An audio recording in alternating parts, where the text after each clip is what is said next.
नमस्कार, मी Rajratna Jondhale. Top news मराठीच्या 9च्या बातम्यांमध्ये आपलं स्वागत. 24 तास नाही तर फक्त एका तासात आपण देशभरातील दिवसभराच्या महत्त्वाच्या राजकीय, सामाजिक, क्राईम आणि मनोरंजनासह इतर घडामोडींचा वेगवान आढावा घेणार आहोत. Manikchand Oxyrich, proudly Indian. बुलेटिनची सुरुवात करूया शॉर्ट न्यूजनं. मराठा आरक्षणाला सर्वाधिक विरोध शरद पवारांनीच केला. भाजपाच्या मेळाव्यात उपमुख्यमंत्री देवेंद्र फडणवीस यांचं मोठं वक्तव्य. काँग्रेस नेते राहुल गांधी हे विरोधकांसाठी ईश्वराने दिलेलं वरदान. उपमुख्यमंत्री देवेंद्र फडणवीस यांचा राहुल गांधींना उपरोधित टोला. धारावी पुनर्विकासाच्या मुद्द्यावरून शिवसेना उद्धव बाळासाहेब ठाकरे गटाचा विराट मोर्चा. अदानीच्या बीकेसीवरील कार्यालयावर धडकणार मोर्चा.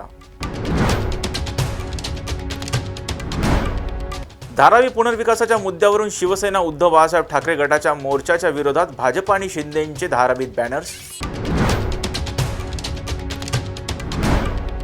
ऊसापासून इथेनॉल निर्मितीसाठी केंद्र सरकारची परवानगी. ऊस शेतकरी आणि कारखानदारास मोठा दिलासा.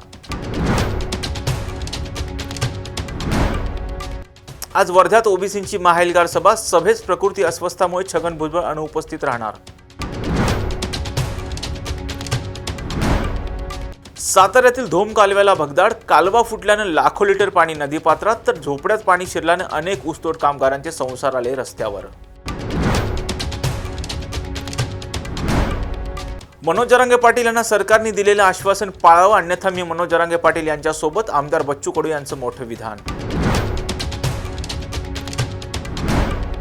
छगन भुजबळ हे फडणवीस आणि अजित पवारांनाही संपू शकतात, पण त्यांनी मला अंगावर घेऊ नये. मनोज जरांगे पाटील यांचा छगन भुजबळांना इशारा.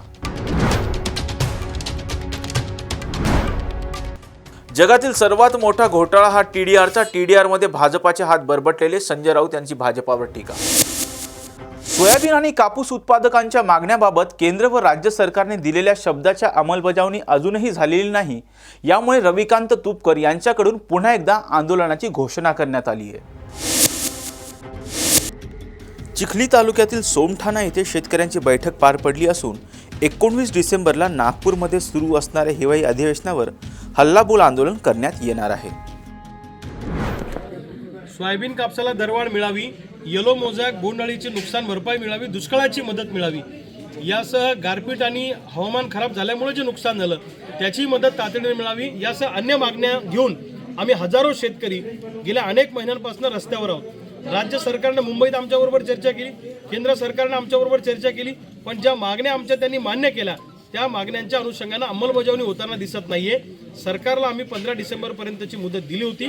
अजूनपर्यंत शेतकऱ्यांच्या खात्यामध्ये रक्कम आलेली नाहीये आणि सोयाबीन कापसाच्या दरवाढीच्या अनुषंगानं कुठल्या आयात निर्यातीच्या धोरणात बदल झालेला नाहीये.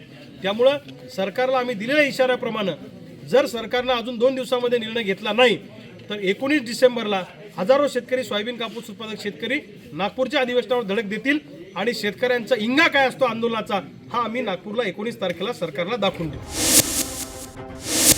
जेजुरी गडावर सध्या चंपाषष्ठी उत्सव सुरू असून या उत्सवानिमित्त मंदिराला आकर्षक विद्युत रोषणाई करण्यात आली आहे. तीर्थक्षेत्र जेजुरी या ठिकाणी चंपाषष्ठी षडरात्र उत्सवाला धार्मिक आणि भक्तिमय वातावरणात गुरुवारी सुरुवात झाली. करवीर पीठाचे आद्य शंकराचार्य गुरुवर्य नरसिंह सरस्वती व मार्तंड देवस्थानाचे विश्वस्त पुजारी सेवक वर्ग यांच्या हस्ते कुलधर्म कुळाचाराप्रमाणे धार्मिक विधी करून श्री खंडोबा व म्हाळसादेवीच्या उत्सव मूर्तीची घटस्थापना करण्यात आली. या उत्सवानिमित्त जेजुरी गड आणि श्री खंडोबा मंदिरात आकर्षक विद्युत रोषणाई करण्यात आली. आगामी लोकसभा आणि विधानसभा निवडणुकीच्या दृष्टिकोनातून पुणे जिल्ह्यात शरद पवारांचा गट मोठ्या ताकदीनं सक्रिय झालाय. पुणे जिल्ह्यातील खेड तालुक्यात भरवण्यात आलेल्या साहेब केसरी या बैलगाड्या शर्यतीत आत्तापासूनच राजकीय धुरा उडाल्याचं पाहायला मिळतंय. अजित पवार यांनी राष्ट्रवादी काँग्रेस पार्टीमध्ये केलेल्या बंडामुळे राष्ट्रवादी काँग्रेस पक्षात 2 गट पडले. पक्ष सोडून गेलेल्या नेत्यांना लक्ष करत शरद पवारांच्या समर्थकांनी मोठं शक्ती प्रदर्शन करत अजित पवार गटाला आव्हान दिलंय. एक स्कॉर्पिओ, एक Bolero, Tata pickup, tractor, bullet आणि 100हून अधिक दुचाकी असे कोट्यावधींचं बक्षीस या स्पर्धेत ठेवण्यात आले. पिंपरी चिंचवड जवळील होली बुद्रुकमध्ये भरवण्यात आलेल्या साहेब केसरी बैलगाड्या शर्यतीनं राजकीय चर्चेला तोंड फोडले। कारण ही स्पर्धा अजित पवार गटाचे आमदार दिलीप मोहिते पाटील यांच्या मतदारसंघात आयोजित करून शरद पवार गटानं शक्ती प्रदर्शन करत त्यांना थेट आव्हान उभं केलंय। विशेष म्हणजे ह्या बैलगाड्या शर्यतीचे आयोजन करणारे मुंगसे हे राष्ट्रवादीचे माजी आमदार विलास लांडे यांचे जावई आहेत आणि सध्या विलास लांडे हे अजित पवार गटामध्ये सक्रिय आहेत। सध्या एकीकडे त्यांच्यातील ह्या राजकीय गुंत्याची राजकीय वर्तुळात चर्चा आहे, तर दुसरीकडे आपण ह्या शर्यतीला राजकीयदृष्ट्या शर्यत मानत नसून हा केवळ मतदारांना आकर्षित करण्याचा प्रयत्न असल्याचा टोला अजित पवार गटाच्या पदाधिकाऱ्यांनी शरद पवार गटाला लगावलाय। ही स्पर्धा पाहत नाहीये, परंतु पवार साहेब आज ज्या माणसाच्या डोक्यावरती हात ठेवतात त्या माणसाचं त्या ठिकाणी सोनं झाल्याशिवाय राहत नाही। परंतु पवार साहेबांनी जर मनात निश्चय केला की इथं कुणाला संधी द्यायची कुणाला संधी नाही द्यायची, त्याविषयी माझ्यासारख्या खूप छोट्या कार्यकर्त्यांना बोलणं उचित नाही। परंतु ही स्पर्धा आज आम्ही बैलगाडा शर्यत भरवलेली आहेत, पण ही स्पर्धा कशाची आहे असू शकेल आणि त्याच्यामध्ये जी काही स्पर्धा इथून पुढे भविष्यात असेल त्या ठिकाणी आमचा सहभाग, आमच्या सर्व कार्यकर्त्यांचा सहभाग त्याच्यामध्ये 100% त्या ठिकाणी राहणार आहेत। पुणे जिल्ह्यातील खेड तालुक्यामध्ये तेथील कार्यकर्ते मुंगसे यांनी बैलगाडा शर्यतीचा 2-3 दिवसाचा कार्यक्रम आयोजित केलेला आहे। या कार्यक्रमामध्ये अनेक आदरणीय पवार साहेब आहेत, माननीय जयंत पाटील साहेब आहेत, हे त्या ठिकाणी व्हिजिट देणार आहेत। तर त्या व्हिजिट देण्याच्या कार्यक्रमाचा राजकीय कार्यक्रमाशी काही संबंध असेल असं मला तरी काही वाटत नाही। बैलगाडा शर्यत त्या परिसरातल्या लोकांना अत्यंत आवडीचा असलेला विषय आहे आणि राजकारणामध्ये शेवटी अनेक उपक्रम सामाजिक वगैरे सगळे राजकीय धार्मिक चालू असतात। त्यातला एक उपक्रम त्या उपक्रमामध्ये जाऊन आपला असलेला मतदार आपल्याकडे आकृष्ट करण्यासाठी नेते मंडळी जात असतील। याचा उद्याच्या येणाऱ्या तिथल्या लोकसभेशी किंवा विधानसभेशी फारसा काही संबंध आहे असं मला तरी वाटत नाही। आणि शेवटी जेव्हा तो राजकीय पक्ष, ते राजकीय नेते आपापला विचार, आपापला पक्ष पुढे नेण्याचा प्रयत्न करीत असतात, त्यातलाच तो एक भाग असावा असं मी तरी या कार्यक्रमाकडं, त्या साहेबांच्या उपस्थितीकडं मी या अँगलने पाहतो। नॅशनल कॉन्फरन्स ऑफ मायनॉरिटी सोसायटीकडून मुस्लिम आरक्षण आणि संरक्षण हक्क समिती स्थापन करण्यात आली आहे। मुस्लिम समाजाला 5% आरक्षण मिळावं तसेच मुस्लिम समाजावरील हिंसाचार रोखण्यासाठी ही समिती स्थापन करण्यात आली आहे। महाराष्ट्र सरकारने 2014 मध्ये मुस्लिम समाजाला दिलेलं आरक्षण मिळवून देण्यासाठी महाराष्ट्र सरकारने विधिमंडळात कायदा करावा, तसेच मुस्लिम समाजावरील हिंसाचाराला रोखण्यासाठी ॲट्रॉसिटी सारखा एखादा कायदा करण्यात यावा, या प्रमुख मागण्यांसाठी मुस्लिम समाजाचे शिष्टमंडळ सध्या चालू असलेल्या हिवाळी अधिवेशनात मुख्यमंत्री एकनाथ शिंदे यांची भेट घेणार असून त्याचबरोबर महाविकास आघाडीच्या 100पेक्षा जास्त आमदारांना भेटून निवेदन देणार असल्याचं नॅशनल कॉन्फरन्स ऑफ मायनॉरिटी सोसायटीनं पत्रकार परिषदेत सांगितले। नॅशनल कॉन्फरन्स फॉर मायनॉरिटीज आणि मुस्लिम आरक्षण आणि संरक्षण हक्क समितीच्या वतीने आपण मागही पुण्यामध्ये एक मीटिंग आयोजित केली होती। 3 ते 4 मीटिंग पुण्यामध्ये पण झाले। त्याच्यानंतर महाराष्ट्रभरात नॅशनल कॉन्फरन्स फॉर मायनॉरिटीच्या वतीने महाराष्ट्राच्या सर्व जिल्ह्यामध्ये जेवढे काही सामाजिक संघटना आहेत, सर्वपक्षीय लोकांसोबत आमची बैठका झाल्यात। ते सगळे आग्रही आहेत की मुस्लिम समाजाला 5% आरक्षण माननीय हायकोर्टाने जे दिलं होतं ते सरकारने दिलं पाहिजे होतं, पण ते दिलं नाहीये। तर आमचे असे प्रयत्न आहेत की आपण ही मागणी जी आहे, आता नागपूरला जे अधिवेशन चालू आहे तिथं पण आपले जे आमदार आहेत काँग्रेसचे, राष्ट्रवादी काँग्रेस पक्षाचे आणि उद्धव बाळासाहेब ठाकरे ठाकरे गटाचे जेवढे काही आमदार आहेत, किमान 110 पेक्षा जास्त आमदार आम्ही त्यांच्या संपर्कात आहोत। आणि विरोधी पक्ष नेते माननीय विजय वडेट्टीवार साहेब यांनी सुद्धा विधानसभेत मुस्लिमांना आरक्षण दिलं पाहिजे याचा म्हणजे आवाज त्यांनी उठवलेला आहे। आणि येत्या 18 ते 19 तारखेला आम्ही तिथला वेळ घेऊन तिथं जाऊन त्यांच्याशी भेटणार आहे आणि लवकरात लवकर आम्हाला आरक्षण कसं मिळेल, 5% आरक्षण जे आपण मागणी करतोय ते कसं घेता येईल त्याचा आम्ही प्रयत्न करू। आणि त्याच्या नंतर आम्ही जे संरक्षण कायदा, जे ॲट्रॉसिटी कायदा जे इतर मागासवर्गीयांना जे ॲट्रॉसिटी कायदा बनवण्यात आला होता, त्याचप्रमाणे मुस्लिमांसाठी सुद्धा असा कायदा बनवण्यात यावा. कारण की 2014 नंतर जे मुस्लिमांवर जे अत्याचार चालू आहे, मॉब लिंचिंग चालू आहे, तर ते कुठंतरी रोखलं पाहिजे, ते कुठंतरी थांबलं पाहिजे. त्याच्याकरिता एक ॲट्रॉसिटीचा कायदा पण झाला पाहिजे. असे प्रमुख आम्ही 2 मागणी घेऊन नॅशनल कॉन्फरन्स फॉर मायनॉरिटीज व सर्व सामाजिक संघटना व सर्व समविचारी पक्ष आम्ही सोबत घेऊन हे मागणी तिथं करणार आहेत. की मुळात जे शिंदे सरकार आहे ते मुस्लिम आरक्षणाच्या विरोधात असं करतं. बघा साहेब, सरकार कोणाचंही असो, ते माननीय उच्च न्यायालयाच्या वर कोणच नाहीये. जेव्हा उच्च न्यायालयाचा आदेश आहे की आपण मागासलेला समाज, मुस्लिम समाज जे त्यांना 5% आरक्षण दिलं पाहिजे, तर मग त्यांना कुणीही चॅलेंज करू शकत नाही. बरोबर. ते धनगर समाज ज्याप्रमाणे रस्त्यावर उतरलेला आहे, त्या अनुषंगाने आम्हाला गरज पडली तर ते विद्रू, पण आम्हाला जेव्हा न्यायालयाने आरक्षणचं म्हणजे प्रस्ताव दिलेलाच आहे, आदेश दिलेलाच आहे की या समाजाला आरक्षण दिलं पाहिजे, म्हणजे कुठंही तफावत नाही व्हायला पाहिजे. कोणतंही सरकार असू द्या, त्यांनी हे आरक्षण दिलं पाहिजे, आम्हाला असं वाटतंय. बघा, सुरुवातीला प्रथमतः आपण शैक्षणिक आरक्षण मागतोय, कारण की कोर्टाचा जे आदेश आहे शैक्षणिक आरक्षण करिताच आहे. त्याच्यानंतरचा तो विषय राहील राजकीय आरक्षण मागायचं किंवा नाही. कारण की खरंच तिथे पाहता आपण आता बघितलं, मराठा समाज पण रस्त्यावर आलेला आहे आरक्षणाकरिता, सरसकट आरक्षणाची मागणी करतोय. आमची मागणी हेच राहील, जे न्यायालयाने आदेश दिलेला आहे, जे न्यायालयाने याला हे केले, सच्चर आयोगचा जे रिपोर्ट आहे ते त्या अनुषंगाने आरक्षण दिलं पाहिजे, तेच मागणी आम्ही करतोय. बुलेटिनमध्ये घेऊयात एक छोटासा break. Come on guys, hurry up. यार सुन ना, एक ब्रेक ले लेते हैं. Guys I am telling you, तुम लोगों को सही से ट्रैकिंग नहीं आता. But that's okay, you can learn. रोज का ढक्कन देना. ये रेड वाला है, सही वाला देना. अबे ढक्कन, पहले तो सही पानी पीना.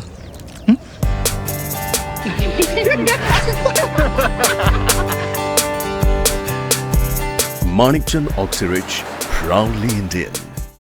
पुणे लोकसभेची पोटनिवडणूक लवकरात लवकर घ्या असे निर्देश मुंबई उच्च न्यायालयाने निवडणूक आयोगाला दिलेत. मात्र यानंतर आता निवडणूक आयोग सर्वोच्च न्यायालयात जाण्याच्या तयारीत आहे. त्यामुळे आता पुण्याच्या लोकसभेची पोटनिवडणूक होणार की थेट सार्वत्रिक निवडणुकीतून पुण्याला खासदार मिळणार, याबाबतचा टॉप न्यूज मराठीचा हा स्पेशल रिपोर्ट.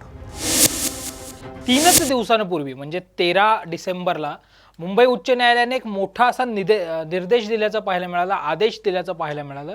अर्थात हा आदेश होता पुणे महानगरपालिकेच्या पोटनिवडणुकीच्या अनुषंगाने. खरं तर राजरत्न 29 मार्चला पुण्याचे विद्यमान खासदार गिरीश बापट यांचं निधन झालं आणि लोकप्रतिनिधी कलम 151 क अंतर्गत जर एखाद्या लोकप्रतिनिधीचं निधन झालं तर त्या ठिकाणी 6 महिन्याच्या आत पोटनिवडणूक घेणं हे बंधनकारक असतं. मात्र पुणे लोकसभेची पोटनिवडणूक जी आहे ती झाली नसल्यामुळे पुण्याचे जे मतदार आहेत सुघोष जोशी त्यांनी उच्च न्यायालयामध्ये एक याचिका दाखल केली होती. त्या याचिकेला उत्तर देत असताना निवडणूक आयोगानं जे उत्तर दिलं होतं ते समाधानकारक नसल्यामुळे थेट मुंबई उच्च न्यायालयाने आता लवकरात लवकर पुण्याची पोटनिवडणूक घेण्याचे आदेश जे आहेत ते निवडणूक आयोगाला दिल्याचं पाहायला मिळालं. मात्र त्यानंतर अशी एक चर्चा सुरू झाली की आता निवडणूक आयोगही सर्वोच्च न्यायालयाचा पर्याय आजमावू पाहतोय किंवा निवडणूक आयोगही सर्वोच्च न्यायालयामध्ये जाण्याची शक्यता आहे. आणि याच विषयावरचा आपला आजचा चर्चेतला मुद्दा आहे की पुणे लोकसभेची पोटनिवडणूक होणार की थेट निवडणूक होणार, अर्थात सार्वत्रिक निवडणूक 2024 बरोबर पुणे लोकसभेची निवडणूक होणार का, असा आपला आजचा लाईव्हचा विषय आहे. आणि या लाईव्हमध्ये माझ्यासोबत सहभागी आहे माझा सहकारी राजरत्न जोंधळे. राजरत्न, पुणे लोकसभा मतदारसंघाची जर आपण आखली पाहिली तर 8 विधानसभेचे मतदारसंघ पुणे लोकसभा मतदारसंघामध्ये येतात आणि जे असं एक समीकरण बनलेलं आहे की ज्या पक्षाचा पुण्यात खासदार असतो त्या पक्षाची देशात सत्ता येते, असं आत्तापर्यंत साधारणतः उदाहरण राहिले. मात्र याच पुणे लोकसभेला 6 महिन्याहून अधिक काळ उलटून गेला तरी लोकप्रतिनिधी नाही आहे, अर्थात खासदार नाही आहे. संकेत, आपण बघितलं की ज्यावेळी एखाद्या लोकप्रतिनिधीचं निधन होतं त्याच्यानंतर जर त्याचा कार्यकाळ हा 1 वर्षापेक्षा जास्त असेल तर त्यावेळी जे आहे ते निवडणूक आयोगाला त्या ठिकाणी निवडणूक घेणं हे बंधनकारक असतं. जर आपण बघितलं तर पुण्याचे जे दिवंगत खासदार आहेत गिरीश बापट यांचं 29 मार्च 2023 मध्ये निधन झालं होतं आणि त्यानंतर येणारी जी सार्वत्रिक निवडणूक आहे ती मे 2024 मध्ये होणार आहे. आणि अशावेळी 1 वर्षापेक्षा जास्त कालावधी असताना सुद्धा निवडणूक आयोगाकडून जे आहे त्या ठिकाणी पोटनिवडणूक घेण्यात आलेली नव्हती.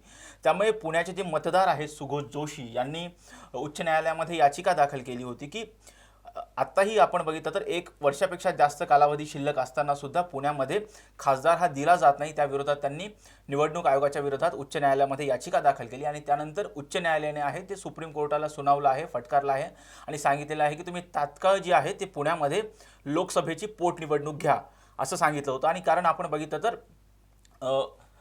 लोकप्रतिनिधी कायदा 151 क नुसार 6 महिन्याच्या आत तुम्हाला लोकप्रतिनिधी देणं हे बंधनकारक असतं, पण त्या आदेशाचं पालन हे निवडणूक आयोगाकडून करण्यात आलं नव्हतं. त्यामुळे कुठेतरी हे जोशी जे आहेत त्यांनी निवडणूक आयोग उच्च न्यायालयामध्ये जी आहे ती याचिका दाखल केली होती. संकेत, एकंदरीत राजरत्न जर आपण पाहिलं तर आज निवडणूक आयोगाने निर्देशही दिलेला आहे, निवडणूक आयोगाला निर्देशही दिला गेलेला आहे.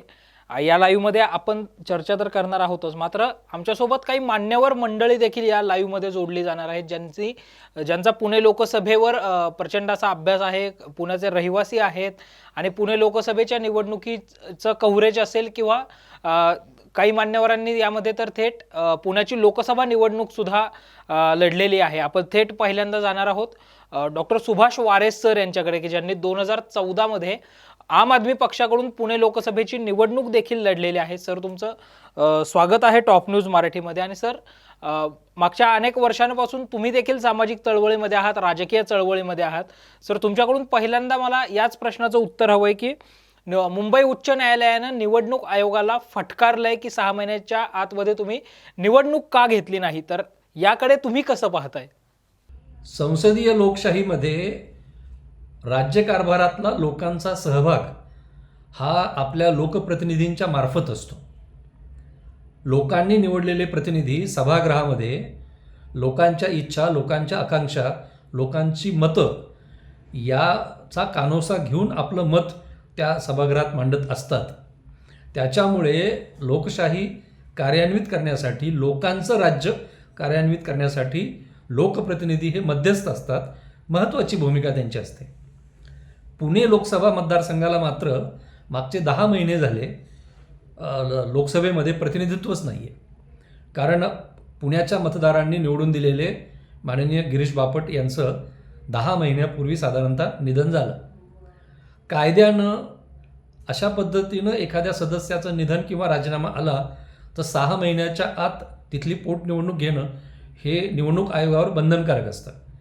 परंतु अत्यंत अनाकलनीय अशा कारणामुळे निवडणूक आयोगानं पुणे लोकसभेची ही निवडणूक टाळलेली आहे आणि शेवटी एका नागरिकाला कोर्टात जावं लागलं आहे. म्हणजे निवडणूक आयोगासारख्या स्वायत्त आणि घटनात्मक अशा यंत्रणेला आपल्या जबाबदारीची आठवण करून देण्यासाठी नागरिकाला कोर्टात जावं लागतं आणि कोर्टाला आदेश द्यावा लागतो. म्हणजे आता उच्च न्यायालयानं आदेश दिलेला आहे की तातडीनं ही निवडणूक घ्या म्हणून. तर हे अत्यंत दुर्दैवी आहे. निवडणूक आयोगानं आपली जबाबदारी का टाळली?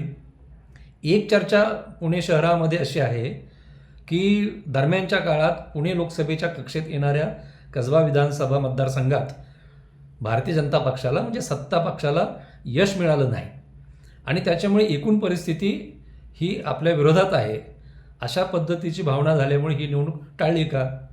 वास्तविक पाहता सत्ता पक्षाला काय वाटतं याच्याशी निवडणूक आयोगाला काहीच देणं घेणं नाही आहे. निवडणूक आयोग ही एक स्वतंत्र घटनात्मक संस्था आहे.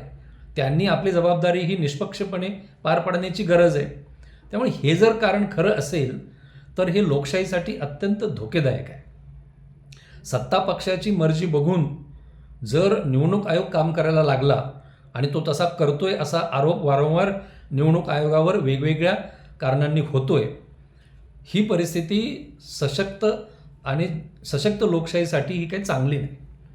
सर, आत्ता जसं तुम्ही सांगितले त्यानुसार आपण बघितलं तर आत्ता जो मुंबई उच्च न्यायालयाने जो निकाल दिलेला आहे त्या निकालाच्या विरोधात जे आहे निवडणूक आयोग सुप्रीम कोर्टात जाण्याच्या तयारीत आहे. सर, याबद्दल काय सांगाल?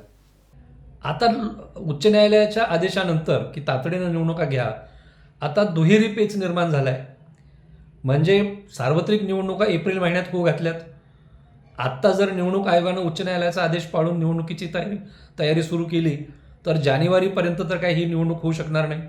म्हणजे जानेवारीत एकदा निवडणूक होईल जर हाच आदेश कायम राहिला तर सर्वोच्च न्यायालयामध्ये, आणि मग पुन्हा एप्रिलमध्ये. आता याचा फटका राजकीय पक्ष आणि उमेदवारांना बसणार आहे. म्हणजे 4 महिन्यासाठी एकदा निवडणूक लढवायची आणि 4 महिन्यानंतर पुन्हा निवडणूक लढवायची, हे उमेदवारांच्यासाठी पण योग्य नाही आहे. राजकीय पक्षांनाही याचा त्रास होणार आहे. आणि सर्वात महत्त्वाचं म्हणजे या कारणामुळं दीर्घकाळ आचारसंहिता लागू राहील. सर, सद्यस्थितीमध्ये जर आपण पाहिलं तर अगदी 5 महिने निवडणुकीला राहिलेले आहेत. अशा परिस्थितीमध्ये पुणेकर नागरिकांची नेमकी काय मानसिकता असू शकते पोटनिवडणुकीला सामोरं जातानाची? आणि आचारसंहितेचा फार मोठा फटका मतदारांना बसतो परत. म्हणजे एकतर प्रशासन आचारसंहितेचा अत्यंत चुकीचा अर्थ लावतो. आचारसंहितेचा अर्थ असा असतो की मतदारांना लालूच म्हणून काही नव्या योजना, नवी धोरणं जाहीर होऊ नयेत. पण प्रशासन आचारसंहितेच्या नावाखाली जुन्या योजना, आधी मंजूर झालेल्या अनेक योजनांचे लाभार्थी त्यांनाही त्या वेळचा फायदा द्यायला काकू करतात आचारसंहितेचा चुकीचा अर्थ लावून. आता ती आचारसंहिता दीर्घकाळ राहील आणि त्याचाही फटका पुन्हा मतदारांना बसेल. सर, एखाद्या लोकप्रतिनिधीचं निधन झाल्याच्या नंतर 6 महिन्याच्या आत निवडणूक घेणं हे बंधनकारक असतं. पण पुणे लोकसभेच्या बाबतीमध्ये असं दिसत नाही आहे सर. एखादा नागरिक उच्च न्यायालयामध्ये याचिका दाखल करतो आणि सांगतो की आम्हाला लोकप्रतिनिधी हवा आहे. या दृष्टिकोनातून सर आपण हे लोकशाहीचं दूध किंवा एक नागरिकाचं एक दुर्दैव म्हणायचं का की त्याला उच्च न्यायालयापर्यंत जावं लागतंय? त्याच्यामुळे राजकीय पक्षांना, उमेदवारांना, मतदारांना अडचणीत आणण्याचं ही जे काम झाले ती संपूर्ण जबाबदारी ही निवडणूक आयोगाची आहे. आणि निवडणूक आयोगानं आपलं काम नीट न पार पाडल्यामुळे मला स्वतःला असं वाटतं की या सगळ्यातून निवडणूक आयोगानं आपलं काम प्रामाणिकपणे करावं, कसल्याही प्रकारचा दबाव न बाळगता करावं, निष्पक्षपणे करावं. एवढा धडा जरी निवडणूक आयोगानं स्वीकारला तर हे लोकशाहीच्या पुढच्या वाटचालीसाठी चांगलं राहील. धन्यवाद वारे सर की तुम्ही या लाईव्ह कार्यक्रमामध्ये सहभागी झालात आणि तुम्ही तुमची मतं जी आहेत ती टॉप न्यूज मराठीसोबत शेअर केलीत. यासोबतच आपल्यासोबत आता जोडले गेलेले आहेत पुण्यातील एक वरिष्ठ पत्रकार आणि पुणे श्रमिक पत्रकार संघाचे अध्यक्ष, यासोबतच राजकीय विश्लेषक म्हणून त्यांनी स्वतः पुणे लोकसभेची निवडणूक असेल किंवा पुण्याच्या राजकारणावरचा ज्यांचा बारकाईने अभ्यास आहे असे पांडुरंग सांडभोर सर. सर, तुमचं स्वागत आहे टॉप न्यूज मराठीमध्ये. आणि जर आपण पाहिलं तर सर, तुम्हालाही पहिला प्रश्न हाच आहे की पुणे लोकसभेच्या पोटनिवडणुकीच्या अनुषंगाने उच्च न्यायालयानं निवडणूक आयोगाला फटकारलंय. सर, पत्रकार म्हणून काय सांगाल, कसं पाहताय?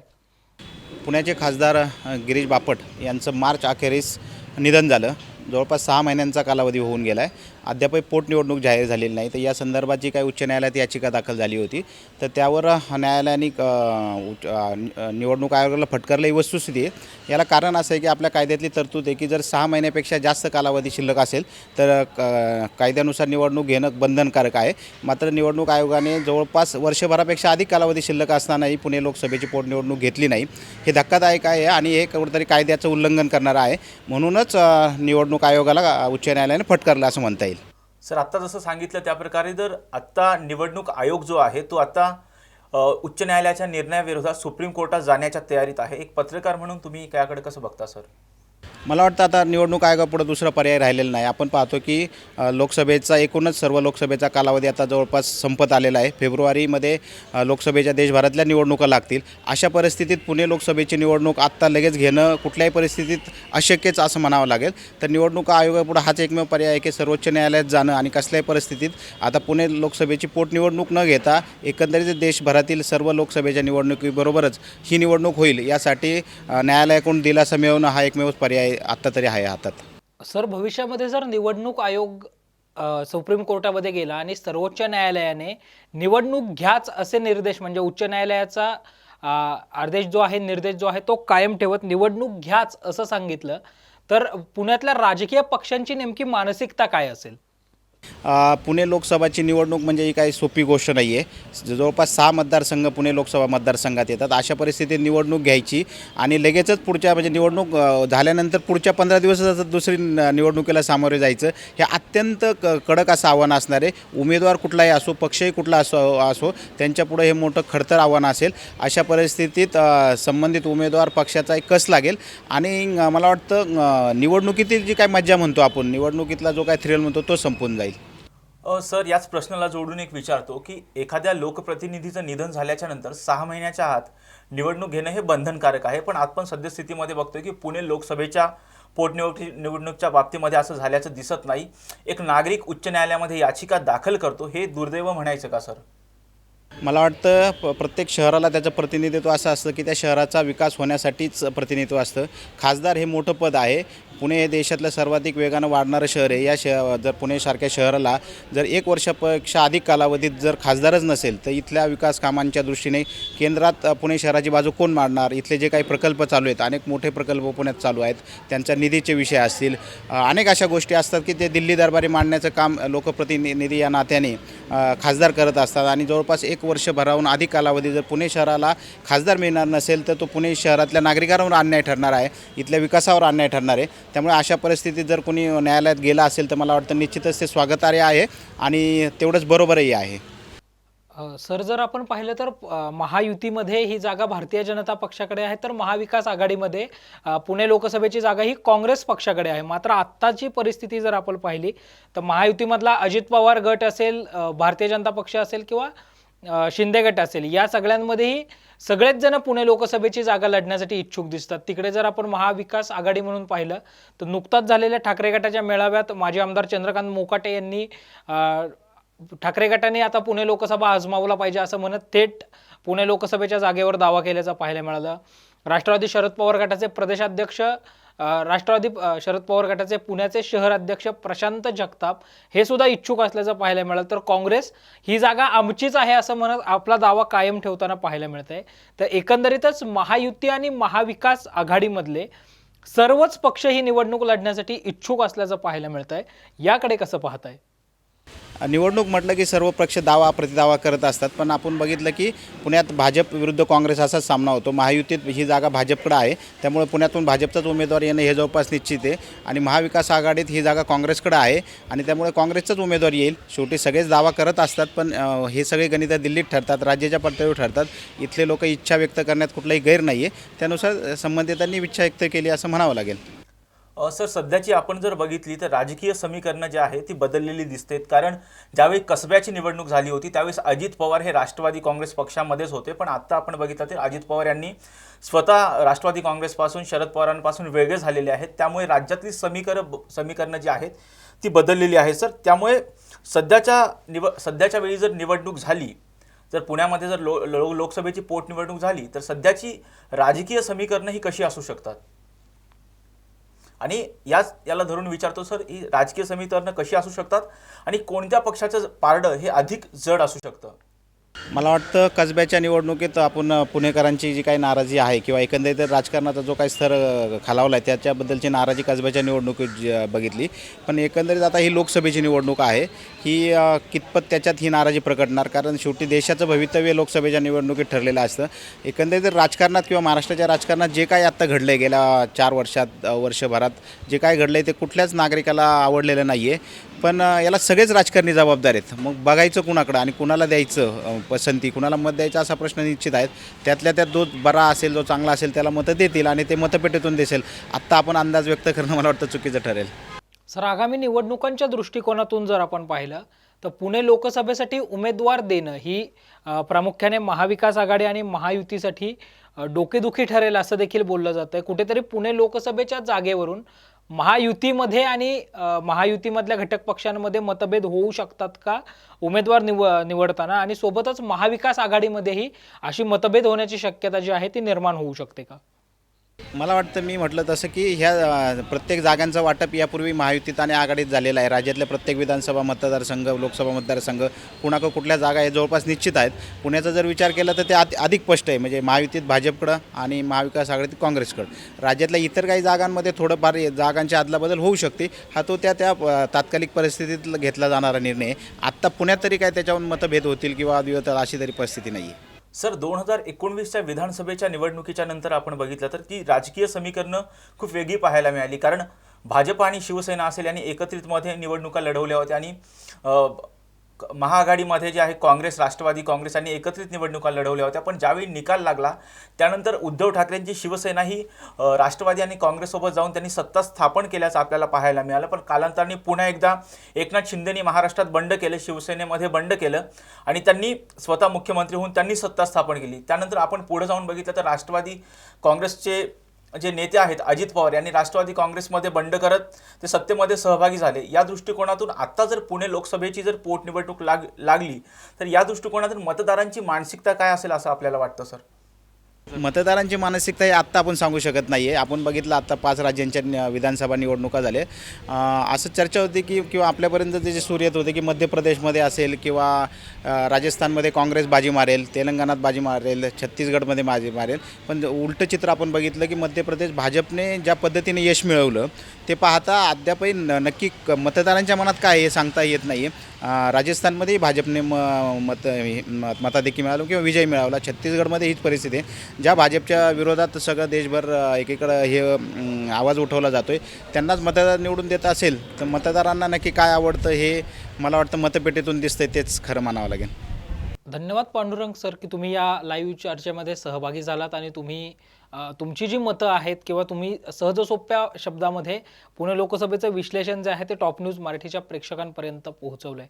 सोबतच राजरत्न या चर्चेमध्ये आपल्या आता सहभागी होणार आहेत ते जांबुवंत मनोहर सर की युक्रांच्या माध्यमातून ते मागच्या अनेक वर्षांपासून सामाजिक चळवळीमध्ये सक्रिय आहेत आणि पुणे लोकसभाच्या अनुषंगाने त्यांचा या विषयावरचा अभ्यासही मोठा आहे. जांबुवंत मनोहर सर तुमचं स्वागत आहे टॉप न्यूज मराठीमध्ये. आणि सामाजिक कार्यकर्ता म्हणून जर तुम्ही पाहिलं तर सर पुणे लोकसभेची पोटनिवडणूक घ्यावी या मागणीसाठी मुंबई उच्च न्यायालयानं निवडणूक आयोगाला फटकारलंय.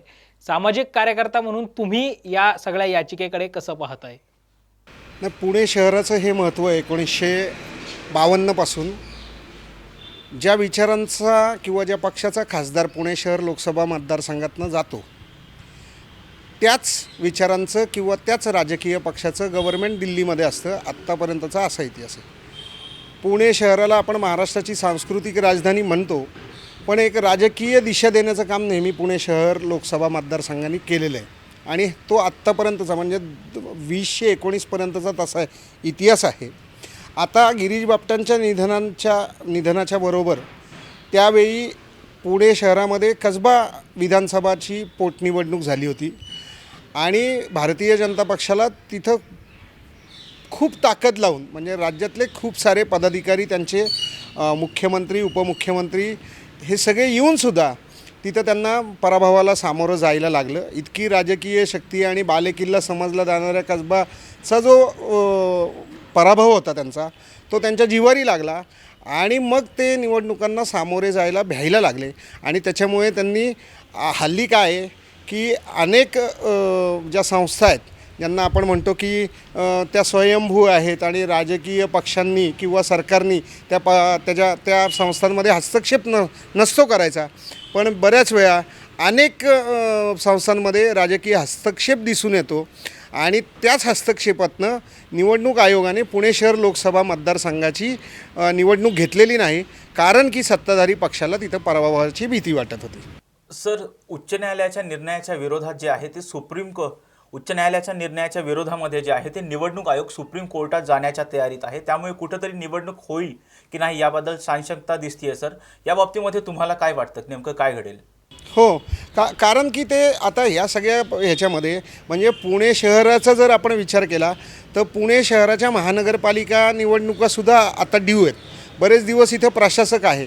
तर पुणे शहरातल्या नागरिकांची जी एकूण अस्वस्थता आहे मग ती लोकसभेच्या अनुषंगाने असेल किंवा वेगवेगळ्या ठिकाणच्या विधानसभाच्या अनुषंगाने असेल किंवा इथले जे रोजचे जे प्रश्न आहेत नागरिकांचे जे महापालिकेच्या संदर्भातले असतात तर तिथंसुद्धा त्यांना अनेक समस्यांना सामोरं जायला लागतं. आणि हा जो आक्रोश आहे किंवा ही जी एक अस्वस्थता पुणे शहराच्या लोकांमध्ये दिसते तर ती सत्ताधारी पक्षाच्या विरोधात जाणार आहे.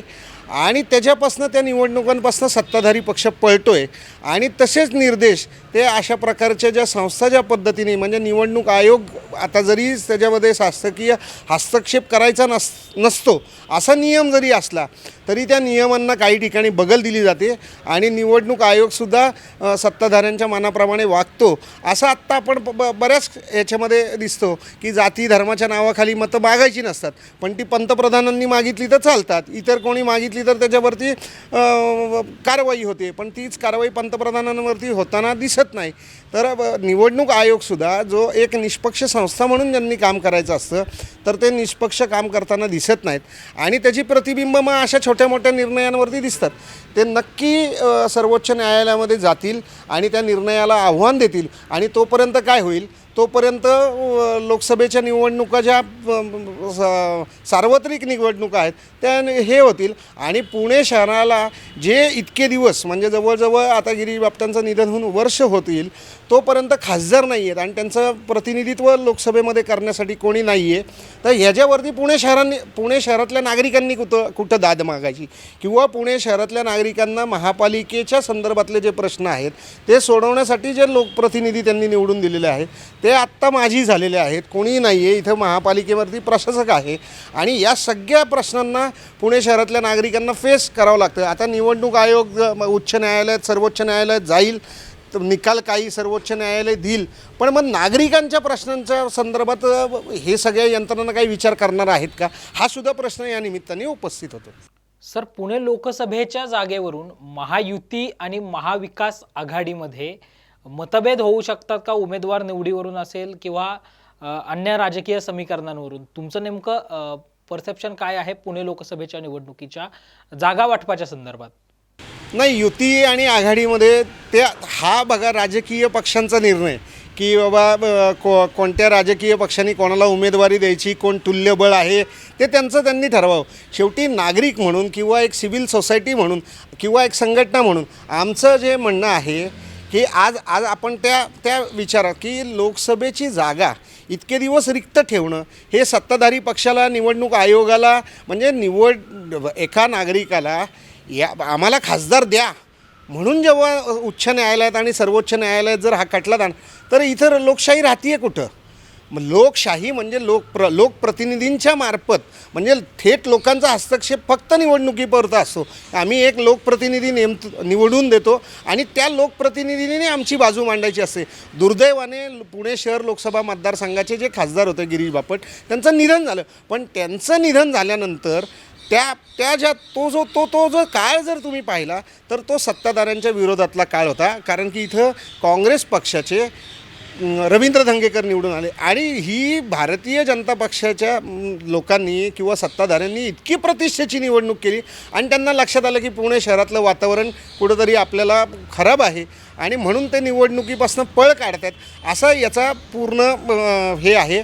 आणि जे कोणीही आज लोकांच्या मनामध्ये काय आहे की एक असतो सत्ताधारी पक्ष आणि एक विरोधी पक्ष असतो, यापैकी एकालाच इथले नागरिक मतदान करणार आहे आणि ते मतदान नागरिकांनी कुठं करायचं तर ते यांच्या परफॉर्मन्स म्हणजे सत्ताधारी पक्ष परफॉर्मन्स काय करतो त्याच्यावरती नागरिक मतदान करतात.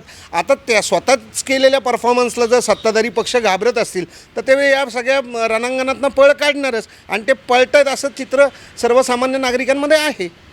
धन्यवाद जांबुवंत मनोहर सर की तुम्ही देखील या लाईव्ह कार्यक्रमाच्या माध्यमातून थेट टॉप न्यूज मराठीसोबत बोललात आणि तुमची परखड मतं जी आहेत ती देखील तुम्ही टॉप न्यूज मराठीच्या प्रेक्षकांपर्यंत पोहोचवलीत. राजरत्न, पुणे लोकसभेच्या बाबतीत जर आपण म्हटलं तर पुणे लोकसभेमध्ये प्रामुख्याने 8 मतदारसंघ जे आहेत ते येत असतात आणि आपण मागाशी चर्चेच्या सुरुवातीला जसं म्हटलं की ज्या पक्षाचा पुण्यात खासदार असतो त्या पक्षाची देशात सत्ता येते असं साधारणतः समीकरण आहे आणि पुणे तसं सांस्कृतिक आणि विद्येचा माहेरघर म्हणून देखील ओळखलं जातं. मात्र अशा शहरामध्ये 6 महिने लोकप्रतिनिधी नसणं म्हणजे मागच्या 2 वर्षापासून अगदी लोकसभेला 6 महिने झाले खासदार नाहीये. तिकडे महानगरपालिकेला जर आपण पाहिलं तर अगोदर ओबीसी आरक्षणाचा मुद्दा असेल, आता प्रभाग रचनेचा मुद्दा असेल, स्थानिक स्वराज्य संस्थांच्या निवडणुका देखील होत नाहीयेत, सोबत खासदारही पुण्याला. त्यामुळे कुठेतरी शहराचा विकास खुंटतोय असं वाटतंय. नक्कीच संकेत, कारण ज्यावेळी आपण बघतोय की एखाद्या जिल्ह्याचा ज्यावेळेस लोकप्रतिनिधी नसतो, खासदार नसतो, त्यावेळेस आता आपण पुणे हे खूप महत्त्वाचं शहर आहे भारतातलं आणि पुण्यामध्ये ज्या प्रकारची विकास कामं चालू आहेत त्यावेळी निधीची कमतरता असेल, अशावेळी इथल्या प्रतिनिधींनी जो आहे, लोकप्रतिनिधींनी आहे, खासदारांनी आहे, ते दिल्ली दरबारी आपलं मत मांडणं हे गरजेचं असतं. पण आत्ता आपण बघितलं तर 1 वर्षापेक्षा जास्त काळ झालेला आहे, पुण्याला खासदार नाही आहे. त्यामुळे अशावेळी या ठिकाणी निवडणुका होणं हे फार गरजेचं होतं संकट. आणि त्याचबरोबर आपण बघितलं तर बऱ्याच कालावधीपासून जे आहे ते महाराष्ट्रातल्या बऱ्याच जिल्ह्यांमध्ये जे आहेत त्या महानगरपालिकेच्या निवडणुकासुद्धा या पेंडिंगमध्ये असल्याचं आपल्याला पाहायला मिळतं. त्यामुळे काहीही करून निवडणूक आयोगाने 6 महिन्याच्या आत निवडणूक घेणं हे बंधनकारक होतं. पण आत्ताची सद्यस्थिती बघितली संकेत आपण, तर आता सार्वत्रिक निवडणुकीला जेमतेम 3 ते 4 महिने शिल्लक आहेत आणि आता 2 महिन्यामध्ये जी आहे ती आचारसंहितासुद्धा लागेल फेब्रुवारीमध्ये. त्यामुळे आत्ताच्या स्थितीमध्ये आपण बघितलं निवडणुका लावणं हे फार कठीण दिसतंय. त्याच दृष्टिकोनातून आता कुठंतरी निवडणूक आयोग जे आहे ते सुप्रीम कोर्टामध्ये जाऊन कुठंतरी दिलासा मिळवण्याच्या प्रयत्नामध्ये दिसतंय संकेत. राजरत्न, या चर्चेमध्ये आपल्यासोबत ज्यांनी स्वतः उच्च न्यायालयामध्ये याचिका दाखल केली होती पुणे लोकसभेच्या पोटनिवडणुकीच्या अनुषंगाने, ते याचिकाकर्ते सुघोष जोशी सुद्धा जोडले गेलेले आहेत. सर, पहिला प्रश्न हाच आहे की पुणे लोकसभेच्या पोटनिवडणुकीच्या अनुषंगाने तुम्ही मुंबई उच्च न्यायालयामध्ये जी याचिका दाखल केली होती ती याचिका नेमकी काय होती? 7 नोव्हेंबर 2023 रोजी मी पुण्याचा एक मतदार म्हणून मुंबई हार्ट कोर्टात रिट याचिका दाखल केली. ही संविधानाच्या आर्टिकल 226च्या अंतर्गत दाखल केली होती. त्यात थोडी पार्श्वभूमी अशी की 29 मार्च 2023 रोजी पुण्याचे विद्यमान खासदार गिरीश बापट यांचं दुःखद निधन झालं. त्यानंतर 6 महिन्यात ती जागा भरणं हे निवडणूक आयोगाचं कर्तव्य होतं. 6 महिने संपत आले तरीही काही घोषणा नव्हती झाली निवडणुकीबद्दल, पोटनिवडणुकीबद्दल. त्यामुळे मी त्यांना एक निवेदन पाठवलं की तुम्ही पोटनिवडणूक का नाही घेतली याचं स्पष्टीकरण द्या आणि ती लवकरात लवकर ती पोटनिवडणूक पण घ्या. त्याला काही उत्तर न मिळाल्यामुळे मी एक RTI फाईल केली. त्या RTIमध्ये जे त्यांचं उत्तर होतं ते अगदीच न पटणार असल्यामुळे मी शेवटी रिट याचिका दाखल केली. लोकांनी एक मतदार म्हणून जागरूक असणं एक फार गरजेचं आहे सर, हे तुमच्याकडून दिसतं. आणि दुसरी एक महत्त्वाची गोष्ट म्हणजे तुम्हाला ही जी याचिका आहे ही का दाखल करावीशी वाटली? याचिका दाखल करण्यामागची मुख्यतः 2 कारणं होती. एक म्हणजे पुणेकरांना खासदार नसल्यामुळे होणारा जो त्रास होत होता तो, आणि दुसरं म्हणजे कायद्यात जी अस्पष्टता होती ज्याच्यामुळे निवडणूक आयोग ही पावलं उचलू शकलं, त्याबद्दल एक नक्की अशी स्पष्टता येणं, नक्की लीगल पोझिशन काय आहे हे याच्याबद्दलची स्पष्टता कोर्टातून मिळणं आणि त्यामुळे परत पुन्हा असं होणार नाही याबद्दलची खात्री पटणं, या 2 भूमिका मुख्य होत्या. सुघोषजी, आता असं देखील एक बोललं जातं की निवडणूक आयोग सर्वोच्च न्यायालयामध्ये जाण्याची शक्यता आहे आणि निवडणूक आयोग सर्वोच्च न्यायालयामध्ये देखील या निर्णयाला आव्हान देण्याची शक्यता जी आहे ती निर्माण झाली. जर उद्या निवडणूक आयोग भविष्यामध्ये सर्वोच्च न्यायालयामध्ये गेला तर तुमचीही सर्वोच्च न्यायालयामध्ये जाण्याची तयारी आहे? निवडणूक आयोग सुप्रीम कोर्टात जाईल का? तर मला वाटतं हो, जाऊ शकतं. आपल्या न्यायव्यवस्थेत एखाद्या केसच्या कुठच्याही पार्टीला सर्वोच्च न्यायालयापर्यंत जाण्याचा अधिकार आहे आणि ज्या दृष्ट्या त्यांनी ही सगळी प्रक्रिया लांबवली आहे पोटनिवडणुकीची, तर ते नक्कीच जाऊ शकतात सुप्रीम कोर्टात. आम्ही जाऊ का सुप्रीम कोर्टात? मला वाटतं नक्कीच जाऊ. आम्ही त्याच्याबद्दल चर्चा पण केली आणि आमची बाजू न ऐकता सुप्रीम कोर्टाने काही निर्णय देऊ नये किंवा त्याच्यावर काही स्थगिती देऊ नये मुंबई हायकोर्टाच्या निर्णयाबद्दल, त्या दृष्टीने पण आम्ही पावलं उचलतोय. मला वाटतं हा एक लढा नसला पाहिजे होता. निवडणूक आयोगाने आधीच ही पोटनिवडणूक घ्यायला पाहिजे होती. पण जी कायद्याची तत्व आपण मुंबई हायकोर्टाच्या निर्णयामध्ये जी एस्टॅब्लिश झाली आहेत, जी मी मगाशी म्हणलं की ती एक प्रिसिडन्स म्हणून पुढे कामाला येतील, तर मला वाटतं त्याचा एक खूप मोठा फायदा होईल जर सुप्रीम कोर्टाने पण याच्यावर शिक्कामोर्तब केला तर. आता परत मी मगाशी म्हटलं असं पोटनिवडणूक होईल न होईल या चर्चेच्या स्कोपच्या बाहेर आहे माझ्या मते. मला वाटतं की निवडणूक व्हावी, कारण 3-4 महिने जरी असले तरी 10 कोटीचा एक MP लॅड्सचा जो फंड असतो तो अजूनही त्याचा खर्च व्हायचा आहे. त्यामुळे तसं बघायला गेलं तर मला वाटत नाही की मुंबई हायकोर्टाने जर निर्णय दिला तर त्याला नजरअंदाज करून निवडणूक आयोगाने निवडणूक न घेता सुप्रीम कोर्टात जाऊन तो विलंब करावा. पण जरी ते केले तरी आमची पूर्ण तयारी आहे की तिकडे पण आमची बाजू मांडून जसं बॉम्बे हायकोर्टाने निर्णय दिला तसाच सुप्रीम कोर्टाकडून निर्णय घेण्याची तयारी आमची आहे. तर एकंदरीतच आपण पाहिलं तर पांडुरंग सांडभोर सर असतील किंवा सुभाष वारे सर असतील, जांबुवंत मनोहर सर असतील किंवा याचिकाकर्ते स्वतः सुघोष जोशी असतील, तर या सगळ्यांनी पुणे लोकसभेच्या पोटनिवडणुकीच्या अनुषंगाने आपापली मतं जी आहेत ती देखील या टॉप न्यूज मराठीच्या खास लाईव्ह कार्यक्रमाच्या माध्यमातून व्यक्त केल्याचं पाहायला मिळालं. राजरत्न, अगदी जाता जाता जर आपण पाहिलं तर आत्ता जर निवडणूक आयोगाला सर्वोच्च न्यायालयामध्ये गेला तर सर्वोच्च न्यायालयाला जरी निवडणूक आयोगाला सांगितलं की तुम्ही पुण्याची पोटनिवडणूक घ्या, तर जेमतेम त्या आमदाराला 2 ते 3 महिने काम करायला मिळणार आहेत. फेब्रुवारीच्या एंडिंगपर्यंत किंवा मार्चच्या पहिल्या आठवड्यामध्ये पुणे लोकसभा असेल किंवा देशभरातल्या लोकसभा मतदारसंघांसाठी किंवा लोकसभांसाठी आचारसंहिता जी आहे ती लागणार आहे. त्यामुळं या सगळ्या दृष्टिकोनातून जर आपण पाहिलं तर 4 महिन्यात जो खासदार होणार आहे तो अर्थातच आउटघटक्याचा खासदार होणार आहे. तर एकंदरीतच काय वाटतं तुला, काय होऊ शकतं? संकेत, आपण बघितलं तर आत्ता निवडणूक आयोगाने 1 वर्षापेक्षा जास्त कालावधी शिल्लक होता तेव्हा निवडणूक घेणे हे गरजेचं होतं, पण निवडणूक आयोगाने आपण बघितलं तर निवडणूक घेतलेली नाही आणि त्यामुळे कुठंतरी आता ही जी परिस्थिती आहे ती निर्माण झालेली आहे. ज्यावेळी सुघोष जोशी यांनी उच्च न्यायालयामध्ये याचिका दाखल केली आणि त्यावेळी न्यायालयाने जे आहे ते निवडणूक आयोगाला जाब विचारला की तुम्ही निवडणूक का घेतलेली नाही. त्यावेळी निवडणूक आयोगाकडून समाधानकारक उत्तर मिळालेलं नव्हतं, त्यामुळे कुठंतरी उच्च न्यायालयाने सांगितलं की तुम्ही लवकरात लवकर निवडणूक घ्या.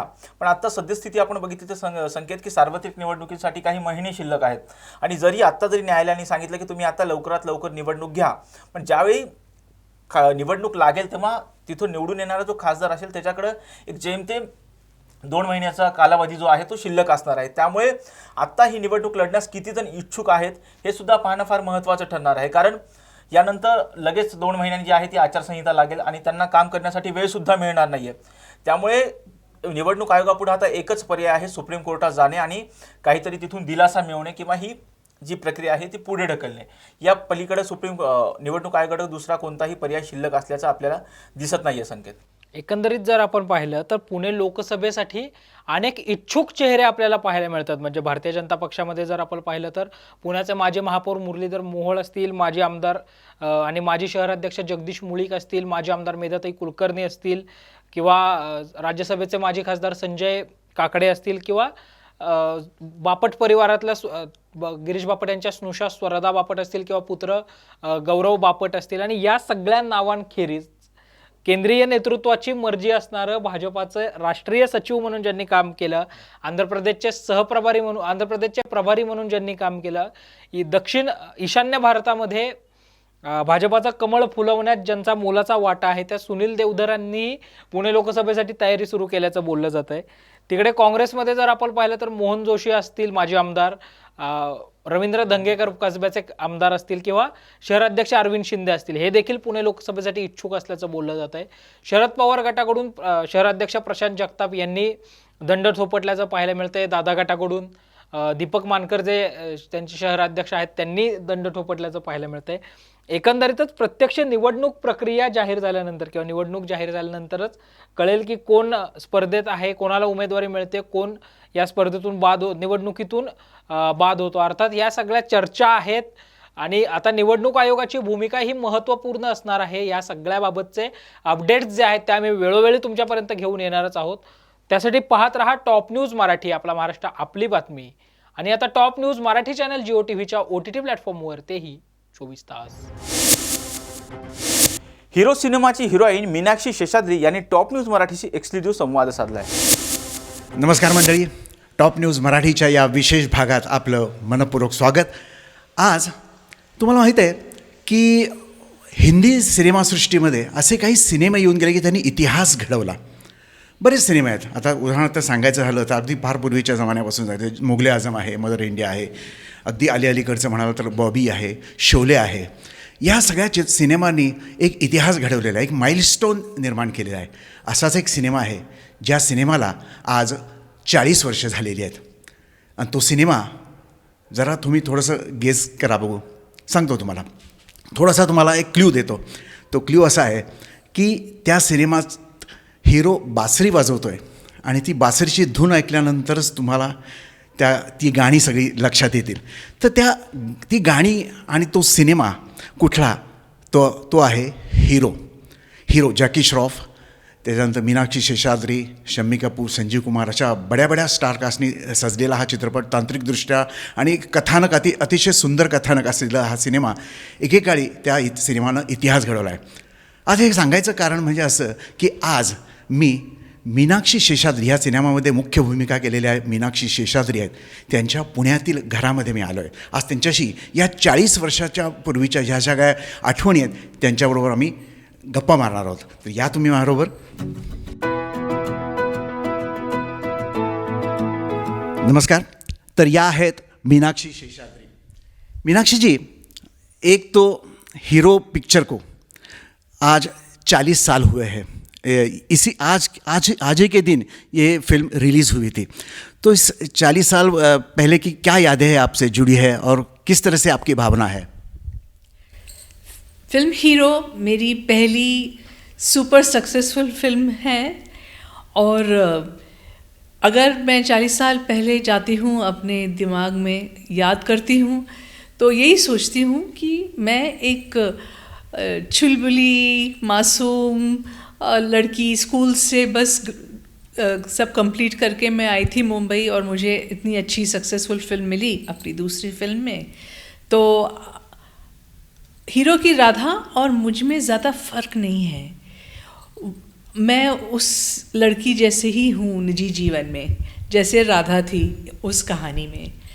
तो लोगों ने इतना आइडेंटिफाई किया मेरे साथ और राधा की कैरेक्टर के साथ कि आज तक वह लोग उसे याद रखते हैं और कहते हैं कि आप इतनी बढ़िया थी उस फिल्म में. कोई कह नहीं सकता कि आपकी शुरू की फ़िल्म है, आप इतनी नई हैं और बस सीख ही रही हैं कि फ़िल्म में एक्टिंग क्या होता है. तो यादें तो बहुत सारी हैं. शायद मैं शुरू करती हूँ इस बात से कि मैं उस फिल्म में आई कैसे. तो इसका कनेक्शन है मेरी पहली फिल्म से, पेंटर बाबू, जिसे मनोज कुमार ने प्रोड्यूस किया और उसमें उन्होंने मुझे इंट्रोड्यूस किया. और ये पहली बार थी मनोज जी के एंटायर प्रोड्यूसर डायरेक्टर करियर में कि उन्होंने एक फ्रेश लड़की को इंट्रोड्यूस किया था, क्योंकि वो अपने भाई को भी पहली बार इंट्रोड्यूस कर रहे थे. तो सब लोगों को इंडस्ट्री में ये एक जिज्ञासा हुई कि कौन है ये लड़की जिसे मनोज कुमार इंट्रोड्यूस कर रहे हैं, इतने महान निर्देशक, लेखक, एक्टर वगैरह. और सुनने में ये भी आया ग्रेप वाइन, यानी कि जो खुसफुस लोग बात करते हैं इंडस्ट्री में, मालूम पड़ गया कि इस लड़की का स्क्रीन टेस्ट भी नहीं लिया गया. उसको बगैर स्क्रीन टेस्ट के मनोज जी ने साइन कर लिया. तो इस बात को सुन के सुभाष जी भी प्रभावित हुए, क्योंकि वो एक नई लड़की को ढूंढ रहे थे अपने फिल्म के लिए. वो कंफर्टेबल थे कि it shouldn't be a brand new first film. Even if the artist has done a film before that, वो उसे मोल्ड करना चाहते थे. मनोज जी से वो प्रभावित थे. मनोज जी की सॉन्ग पिक्चराइजेशन के स्टाइल को भी वो बहुत उन्होंने अपनाया था अपने खुद की फिल्मों में. तो उन्होंने मेरे रशेस देखे. 2-3 गाने शूट हो चुकी थी पेंटर बाबू की, और वो सारे रशेस देखने के बाद और अपने टीम के साथ सलाह मशवरा करने के बाद उन्होंने डिसाइड किया कि मैं वो रोल को सूट करती हूँ. पहले कुछ झिझक थी. आसपास वाले लोगों ने कहा नहीं, ये शायद ठीक नहीं है, ये ज़्यादा ग्लैमरस लग रही है. क्यों? क्योंकि पेंटर बाबू में मेरा जो टाइटल सॉन्ग का शूटिंग था शिमला में, उसमें मैं बॉबी की डिम्पल कपाड़िया की जैसे नॉटेड चोली और शॉर्ट्स में घूम रही थी. तो राधा वैसे नहीं है. हीरो की राधा शॉर्ट्स बिल्कुल नहीं पहनती. पर सुभाष जी ने सोचा कि ये लड़की ने भरतनाट्यम, ओडिसी 3-4 शैलियाँ सीखी हैं. मनोज कुमार ने बगैर स्क्रीन टेस्ट के इंट्रोड्यूस किया है. साउथ इंडियन है. साउथ इंडियन फैमिलीज़ है तो फेमस कि वहाँ उनके बच्चों को म्यूज़िक डांस सिखाते ही हैं, और बहुत उनकी जो क्या बोलते हैं अपब्रिंगिंग बहुत पारंपरिक होती है. तो उन्होंने सब डिसाइड किया कि नहीं, I think this is the right choice. जैसे आपकी ये दूसरी फिल्म थी और जैकी श्रॉफ की पहली फिल्म थी, मतलब उनके, तो उससे पहले हमने सुना है कि वो पहले कमल हसन को ले जाना चाहते थे, लेना चाहते थे, फिर कुछ डेट्स की वजह से जैकी. तो जैकी श्रॉफ और आपका कैसा ये रहा, नाता रहा फिल्म में? ये बात बिल्कुल 100% सही है कि जैकी और मैं were almost like first film hero की जो एक्सपीरियंस थी. और सुभाष जी को सबने पूछा मुहूर्त के दिन कि ये दोनों की जोड़ी कुछ समझ में नहीं आ रहा है. जैकी बहुत मॉडर्न वेस्टर्न लगता है और मीनाक्षी बहुत देसी एकदम कंजर्वेटिव लगती है. तो ये आपकी क्या स्टोरी है, ये कैसे पेयरिंग सक्सेसफुल होगा? तो उन्होंने कहा बस आप फिल्म देखिए तो आपको समझ में आ जाएगा कि मैंने इन दोनों को ही क्यों कास्ट किया है. और जो भी उस हम दोनों से पहले उन्होंने और लोगों को भी सोचा होगा उनके बारे में, कुछ मंजे हुए कलाकार, कुछ नए कलाकार. तो एक निर्माता निर्देशक के दिमाग में वही जानते हैं कि वो क्यों किसी को फाइनली कास्ट करते हैं. तो ये सवाल अब अगर कभी सुभाष जी से मिले उनसे ज़रूर पूछिए कि सब बातों को छोड़कर इन दोनों को फाइनली क्यों आपने परफेक्ट समझा. मेरे लिए तो ये मतलब खुशी की बात है कि फिल्म भी इतनी अच्छी, रोल भी इतना अच्छा, सक्सेस भी इतनी बढ़िया. एक तो सुभाष घई शोमैन की नाम से जानते हैं, जैसे राज कपूर शोमैन थे, सुभाष घई भी शोमैन. उनकी फिल्म, सारी फिल्में जितने भी बनी उतने एकदम ब्लॉकबस्टर फिल्में उन्होंने बनाई. तो इस फिल्म का एक खासियत है इसका संगीत.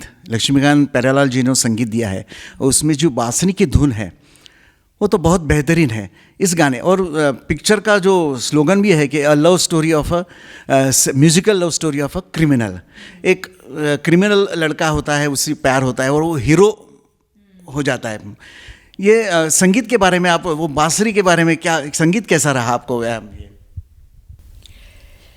सुभाष घई जी और लक्ष्मीकांत प्यारेलाल म्यूज़िक निर्देशक की जोड़ी बहुत सालों से उन्होंने एक साथ काम किया था. उनकी और मूवीज़ जो थी कालीचरण, कर्ज और शायद कुछ और भी. हाँ, विधाता में ही वर्कड विद कल्याण जी आनंद जी. पर ये उनकी फर्स्ट फुल फ्लेज्ड होम प्रोडक्शन थी हीरो, जिसमें वो अपने मुक्ता आर्ट्स को उन्होंने पूरे तरीके से लॉन्च किया. तो उसके लिए उन्होंने लक्ष्मीकांत प्यारेलाल को ही ठीक समझा. और लक्ष्मीकांत प्यारेलाल जी कहानी का नब्ज़ पकड़ लेते हैं. उनके वो तो मतलब महान कलाकार हैं. हीरो में 6 गाने हैं और इस बात की खासियत देखिए कि हर गाना हिट हुआ, हर गाना हिट हुआ, हर गाने के. और लोग बहुत डिस्कस भी करते हैं, कंट्रोवर्सी भी की, which is the better song, निंदिया से जागी बहार की लंबी जुदाई, डिंग डोंग या तू मेरा जानू है या प्यार करने वाले. तो मतलब कोई भी गाना कम ज़्यादा नहीं लगा, सब बराबर के टक्कर में दे वर पॉपुलर. और एक मैं इसमें एक जिक्र करना चाहूँगी, डिंग डोंग की शूटिंग में जो शुरुआत में फर्स्ट टाइम आई सिंग, जब जब बाजे यादों की बंसी तब दिल उड़ जाए बन के गीतों की पंछी. मुझे एक ट्रॉली पे खड़ा कर दिया और ट्रॉली को मूव कर रहे थे ट्रैक्स पे. उस पे बैलेंस करना बहुत मुश्किल होता है. तो मुझे बैलेंस करते हुए वो डांस के स्टेप्स करने थे. और सरोज जी ने कहा कि मीनाक्षी डांसर है, वो हर बीट को पकड़ सकती है. तो उसमें ऐसा है, जब जब जब जब जब जब जब बाजे यादों की बंसी. हर म्यूज़िक के आलाप को और सरगम को मुझे पकड़ना था अपने डांस के थ्रू. तो इन कारणों की वजह से ही सुभाष जी ने चाहा था कि मैं उस फिल्म में काम करूं. और वो म्यूज़िक जो फ्लूट का है, मैं सचमुच जानना चाहूँगी, काश कि मुझे अवसर मिलता लक्ष्मीकांत जी, प्यारेलाल जी को सामने बिठा के पूछने का कि हाउ डिड यू कम अप विद दिस पर्टिकुलर नोट्स, दिस ट्यून, जो मतलब 40 साल के, आई डोंट थिंक ये कभी भी आउटडेटेड होगी, ये एवरग्रीन है वो धुन। इतनी मधुर है, इतनी अच्छी है, और आज भी लोग उसे सुन के एकदम मस्त हो जाता है। तो ये जो संगीत, उसके बारे में, ये तो बात संगीत के बारे में तो हमने बात की।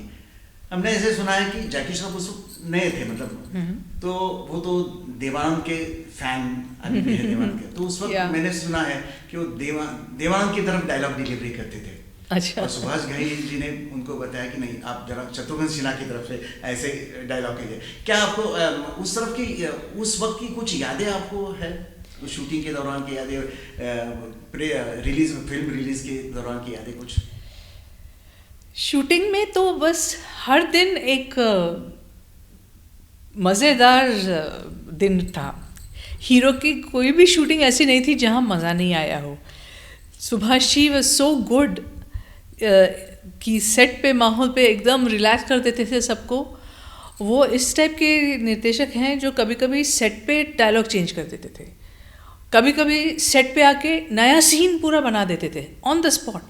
उनकी मतलब टैलेंट कुछ हटके है, एकदम अलग है, and he would somehow get it correct, you know, कि स्टोरी के फ्लो में परफेक्ट जा रहा है।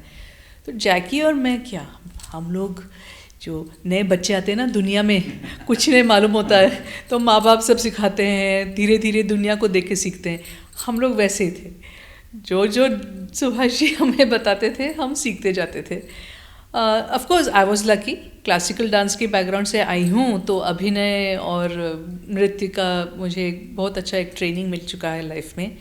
और जैकी भी अपने ओर से ही had been in entertainment industry as a modeling की, उसको एड फिल्म्स किया था, रैम्प मॉडलिंग किया था। तो हम लोग टोटली रॉ भी नहीं थे, पर पर्टिकुलर इंस्टेंसेस बताना मुश्किल है, क्योंकि I think there are too many of such incidents. Subhash Ghai ji direction के बारे में आप किस तरह से डायरेक्शन थी, दिग्दर्शक के रूप में आप कैसे देखते हैं सुभाष जी? कुछ खासियत उनके बारे में? सुभाष जी की खासियत मैं ये बोलूँगी कि वो एक कंप्लीट स्टोरी टेलर हैं। कहानी को एक एंटरटेनमेंट के फॉर्मेट में, वो 2-2.5 घंटे के लंबाई में कैसे बेस्ट तरीके से ऑडियंस को बता सकते हैं।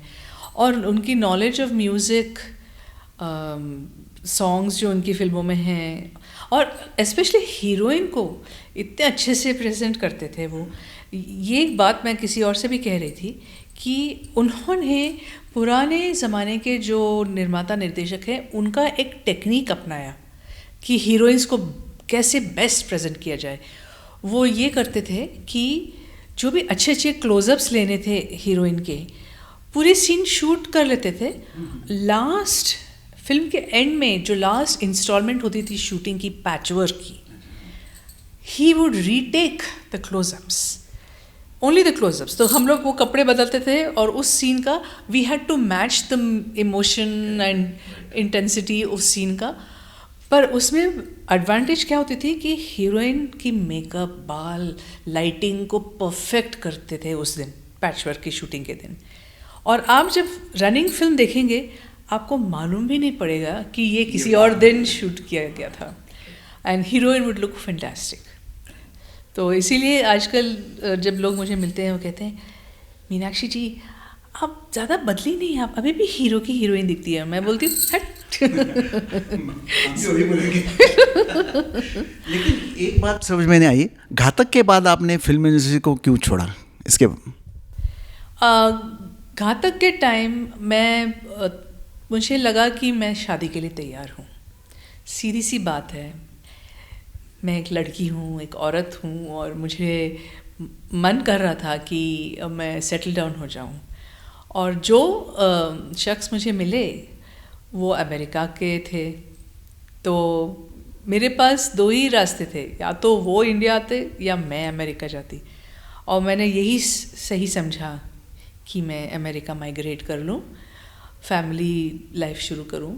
अभी मेरे बच्चे 25 और 21 साल के हैं, एक बेटी और एक बेटा, और वो काफ़ी सेटल हैं, केपेबल हैं, और अपने फैमिली के पूरे सपोर्ट के साथ मैं अभी 27 साल के बाद आई हूँ फिर से एंटरटेनमेंट इंडस्ट्री में हिस्सा लेने के लिए, as a actress, dancer, etcetera etcetera etcetera. मतलब आगे चल के पर्दे पर आपको फिर से देखने का हमें मौका मिलेगा, एक हीरोइन की हैसियत से, हीरोइन के तौर पर आशा करते हैं। मैं आशा करती हूँ कि ये मेरा सेकंड इनिंग्स भी उतना ही सक्सेसफुल रहे, उतना ही मज़ेदार रहे जितना फर्स्ट। एक बात मैं बोलना चाहता हूँ कि जितने भी अच्छी फिल्में बनी हैं जो ब्लॉकबस्टर हुई है, जैसे कि हीरो, शोले, हर एक फिल्म की एक रीमेक होती है। हीरो की भी रीमेक हुई 2019 में क्या आपको लगता है कि ऐसी ब्लॉकबस्टर मूवी की रीमेक बननी चाहिए? आपको क्या लगता है? भाई ये क्रिएटिव प्रोफेशन है तो यहाँ सब कुछ जायज़ है। Everything is okay in love, war end creativity. हाँ, ये वो पिक्चर अच्छी बनी या नहीं, चली या नहीं, वो दूसरी बात है। अभी भी लोग कहते हैं आप दामिनी 2 कीजिए ना। तो दामिनी का रोल तो बेहतरीन रोल था उस ज़माने में, बहुत ही अच्छा। दामिनी की कुछ यादें हैं? दामिनी के बहुत सारी यादें हैं। उस फिल्म में ड्रामेटिक सीन्स काफ़ी थी। जो बीच एंड का कोर्ट रूम सीन है जहाँ सनी देओल नहीं बोलते, मैं बोलती हूँ, वो मुझे बहुत स्पेशल लगता है क्योंकि उसमें जो मेरा लंबा डायलॉग था उसको उन्होंने कुछ 4-5 शॉट्स में डिवाइड किया था और वो हर एक शॉट काफ़ी लंबा था। और इसे मैं क्या बोलूँ कि वो मैं उस फ्लो में थी, उस मूड में थी कि वो हर शॉट फर्स्ट टेक ओके हो गया उस सीन का। तो मतलब ऐसा बहुत कम होता है और आई थिंक वो इसलिए हुआ क्योंकि कहानी, डायलॉग्स, डायरेक्शन सब मिलके एकदम एक खूबसूरत अंजाम तक लेके गई उस सीन को। तो अभी सेकेंड इनिंग में क्या, अभी आगे चल के क्या कोई नया प्रोजेक्ट है? 2024 को आने दीजिए।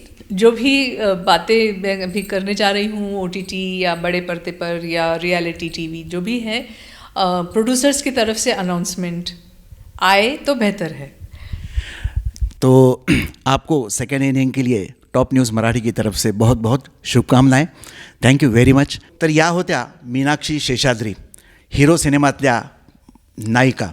आज आपण त्यांच्याशी भरपूर गप्पा मारलेल्या आहेत आणि त्यांनी त्यावेळेसच्या सगळ्या आठवणी आपल्याबरोबर शेअर केलेल्या आहेत आणि यापुढं त्या पुन्हा एकदा सेकंड इनिंगमध्ये, पुन्हा एकदा 2024मध्ये नवीन प्रोजेक्टमध्ये आपल्याला दिसतील, नवीन मालिकांमधलं OTT प्लॅटफॉर्मवरती वेगवेगळ्या ठिकाणी आपल्याला त्या पाहायला मिळतील। तर त्यांना या संपूर्ण त्यांच्या पुढच्या कारकिर्दीसाठी आपण शुभेच्छा देऊया। कॅमेरामन मंगेश पवार बरोबर मी विश्वास रिसबूट, टॉप न्यूज मराठी, आपला महाराष्ट्र, आपली बातमी। आजच्या 9च्या बातम्यांमध्ये इथेच थांबण्याची वेळ झाली। पाहत रहा टॉप न्यूज मराठी, आपला महाराष्ट्र, आपली बातमी।